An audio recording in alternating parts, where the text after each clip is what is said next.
Après la crucifixion, les apôtres sont dans la crainte de la persécution. À qui pense-t-il, si ce n'est au Sauveur Jésus?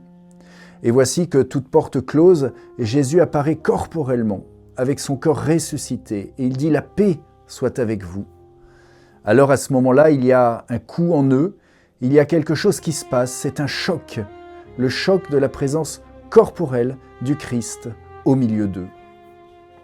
L'apôtre Thomas était absent, il est découragé, peut-être même désespéré, après avoir eu tellement confiance dans le Christ, et il dira « Je ne croirai pas, tant que je n'aurai pas mis la main dans la plaie de son côté ».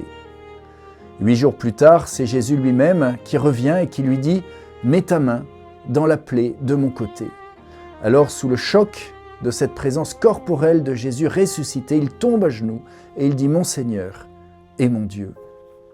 La présence corporelle du Verbe fait chair dans l'Évangile, eh bien c'est la même que la présence corporelle de Jésus au tabernacle, dans l'Eucharistie.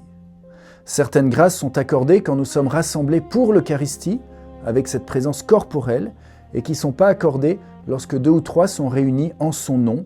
On parle plutôt de présence spirituelle. La liturgie de ce dimanche nous en donne quelques-unes. D'abord la présence du ressuscité, avec cette puissance qui se déverse sur ceux qui viennent en sa présence. La deuxième lecture décrit une vision du Christ en gloire, le même qui vient à nous dans l'Eucharistie. Mais pour nous, il demeure caché, pour ne pas nous écraser par sa sainteté, son amour, et surtout pour se faire nourriture. Il y a ensuite le don de la paix, source de toute miséricorde.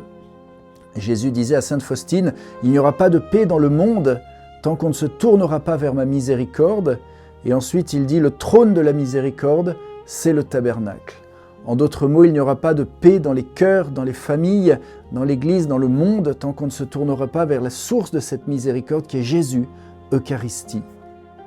Et puis ensuite, la grâce de la confession, bien sûr, ce pur don de Dieu, où après avoir payé le prix sur la croix, Jésus échange notre péché contre sa miséricorde. Quel cadeau sublime! Alors Jésus dit « Touche mes plaies et cesse d'être incrédule ». Le pape François, dans une homélie, disait qu'il faut passer des plaies de Jésus hostie aux plaies de Jésus dans le pauvre. En d'autres mots, passer des souffrances de Jésus dans l'Eucharistie, où il reçoit tant d'ingratitude, tant d'irrévérence, aux souffrances dans le prochain, pour lesquelles nous sommes appelés à avoir non pas un cœur de pierre, mais un cœur de chair. Passer de la soif de Jésus d'être aimé au Saint-Sacrement à sa soif d'être aimé dans le prochain. Alors voilà le chemin que le Seigneur nous propose, où il nous dit « Touche mes plaies, cesse d'être incrédule ».